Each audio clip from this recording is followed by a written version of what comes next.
Disenchantment has officially wrapped up, delivering us 50 episodes over 5 years, and the show had a huge number of crossover writers and staff members with Futurama. So, over its run, we got tons of references and allusions to Futurama itself, about 35 of them in fact. So, now that the show is complete, please enjoy this comprehensive list of all 35 Futurama references found in Disenchantment. The very first reference we see to Futurama is super early on in Chapter 2, For Whom the Pig Oinks. We see Merkimer at the Royal Wigsmith, and here on the shelf is unmistakably Philip J. Fry's hair. A fun and small reference, you love to see it. Chapter 7's Love's Tender Rampage contains what I think is more of a wink and nudge allusion to Futurama when Lucy describes Elfo's fake girlfriend. So, super hot one-eyed girl with a dead family.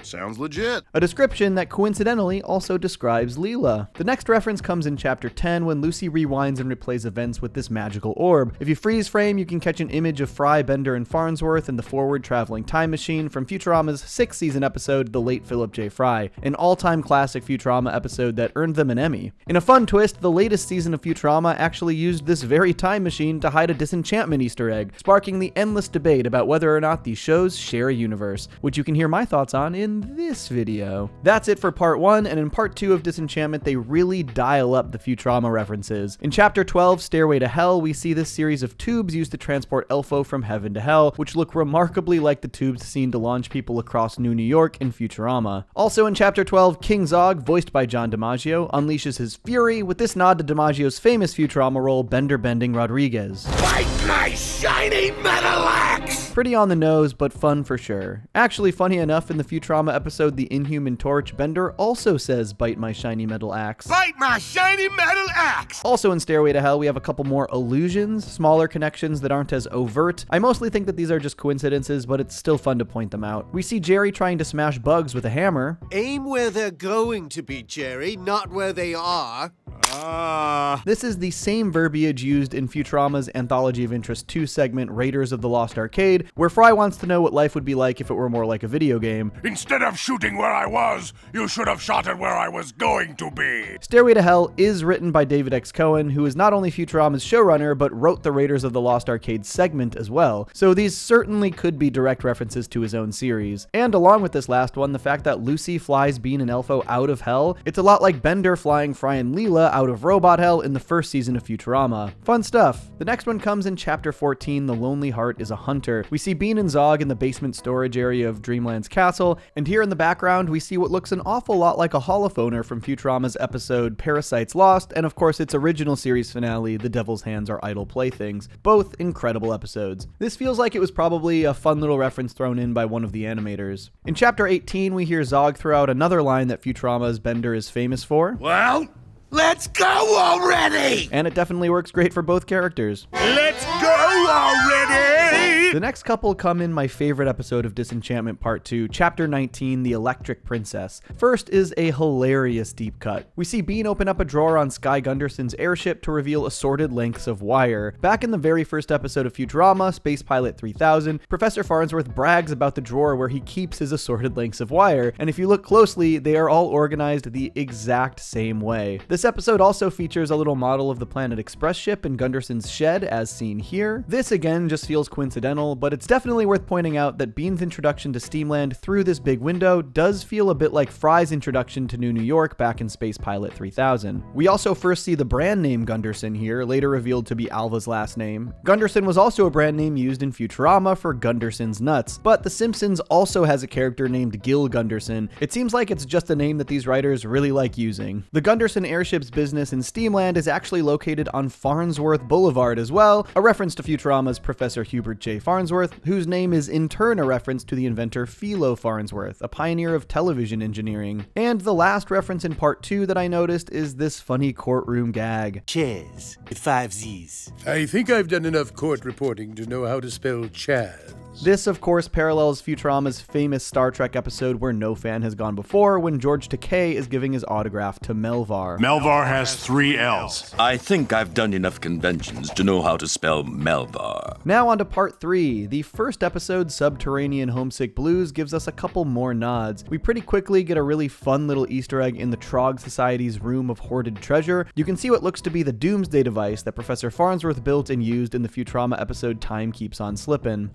doomsday device? Ah, now the ball's in Farnsworth's court. One of Futurama's best episodes, to be honest. Later in the episode, King Zog once again delivers one of Bender's famous catchphrases. Let's go already! Hard not to connect these dots with DiMaggio playing both characters. Next, there are a few more found in Steamland. This feels more like an allusion, but when the Archdruidess knocks over this guy in Steamland, she slaps him 3 times across the face. Those were my legs, lady. You could have used a hand signal. Hand signal, eh?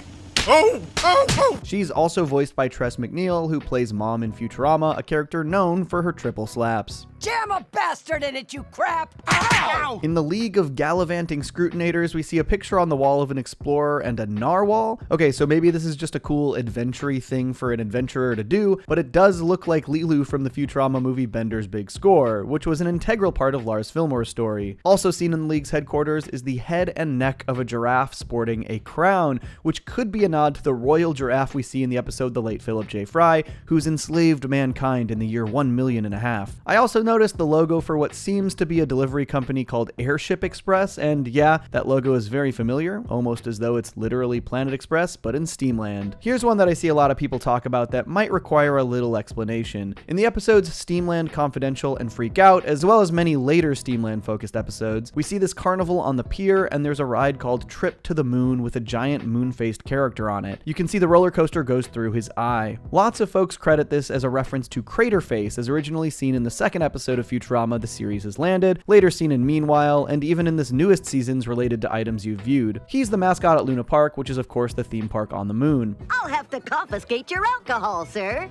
Better mascots than you have tried. And in his first appearance, Bender sticks a beer bottle in his eye as well, just like how the roller coaster goes through the eye here. So these are actually both references to a classic piece of film history, a French short film called A Trip to the Moon. The iconic image from this film is the moon sporting this face, and this rocket getting stuck in his eye. So while they are definitely both references, it's not a Futurama reference strictly, they're both referencing the same thing. And the last reference I noticed in part 3 is probably the best one. In the spooky ventriloquist dummy shop, you can see a dummy that looks suspiciously like Bender. Honestly, I kinda want this dummy almost as much as I want a Tickle Me Bender, though this plushie I got comes pretty close. There's also a gargoyle that many have pointed out looks like Pazuzu, but I think it might just be a gargoyle. Either way, we'll at least point it out. Pazuzu, you ungrateful gargoyle! Now for part 4. I love this first one. In episode 4, Goon Baby Goon, Sorcerio takes these hands back from Elfo and says, "Well, as far as I'm concerned, they're the devil's hands, not idle playthings." This is very specifically a reference to Futurama's very first series finale, The Devil's Hands Are Idle Playthings, in which Fry switches hands with the robot devil. That title is in turn a reference to the phrase, idle hands are the devil's playthings. And in this same exact scene, we can actually see the recently deceased Pendergast's head in a jar, remarkably similar looking to the classic heads in jars in Futurama. We also see these again in part 5. A few episodes later, we got one of the most fun references we've ever gotten. As Bean swims down to the broken off part of Dreamland Castle, she passes this ship, and inside there is very clearly a Zoidberg-esque crustacean creature. He has a couple extra fins, but this is unmistakably a decapodian face. And the last reference in part 4 comes in the penultimate episode, The Goodbye Girl. Lucy discovers a massive comic library under the castle, and in this shot, which is filled with tons of fun Easter eggs and references, we can very clearly see the actual Futurama comic number 1 from Bongo Comics, initially released back in the year 2000. Now, if you want to get even deeper with this reference, the copy seen here is actually the orange variant that was only available at San Diego Comic-Con. The regular version is red. Deep cut. I guess Zog went to Comic-Con. And now onto the final season, part 5. In chapter 41, Heads or Tails, we get a great deep cut reference. One of Dagmar's torture devices that she threatens Elfo with is actually a fleam, as seen in Futurama's episode T, the Terrestrial. This is my fleam. You use it to peel the skin off your enemies layer by layer till they die or whatever. In chapter 42, Fish Out of Water, we get a probably coincidental but fun illusion. Zog is forced to fight a giant robot in a wrestling ring. In Futurama's Raging Bender, a John DiMaggio voiced Bender is also forced to fight against a massive killer robot. Okay, small Simpsons tangent, because these two episodes also feature some amazing Simpsons references. One being this steamed hams sign in Steamland, a reference to the classic episode 22 short films about Robot Springfield.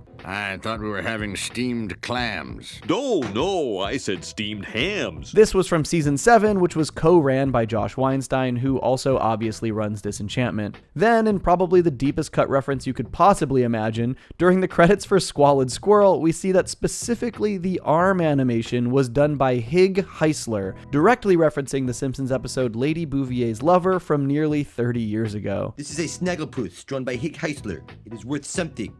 This is an arm drawn by nobody.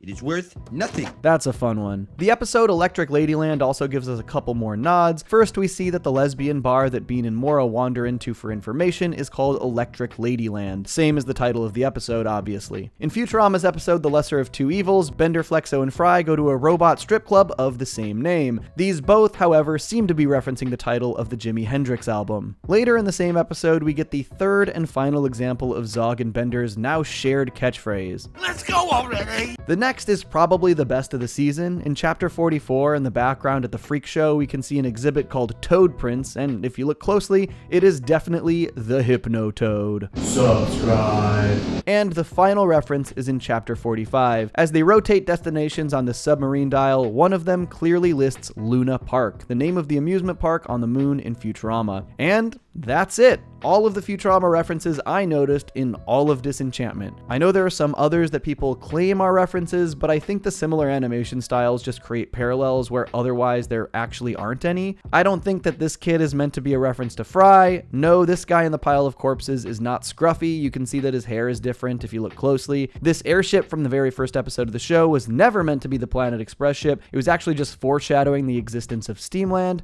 And Satan's guitar is not the same as Silicon Red's guitar, though they are similar styles. There's just lots of stuff like this. So I think that I found every single reference the show has to offer, but I am willing to be proven wrong. If there was a reference you think I missed, please let me know in the comments. Now that Futurama is back, I actually might have to start making videos about Disenchantment references in Futurama, which is kind of weird to think about. There have actually already been 3 in this new season. All right, that's all I got. Catch you next time. Peace. I stay mellow watching Johnny Two Cellos. He talks cartoons, he's a really cool fellow. He keeps you posted on adult cartoons. If that's what you're into, then grab a spoon and a very big bowl of your favorite cereal. Feels like Saturday morning cartoon material. Johnny Two Cellos, watch him on YouTube. Now enjoy this groove and bust a move.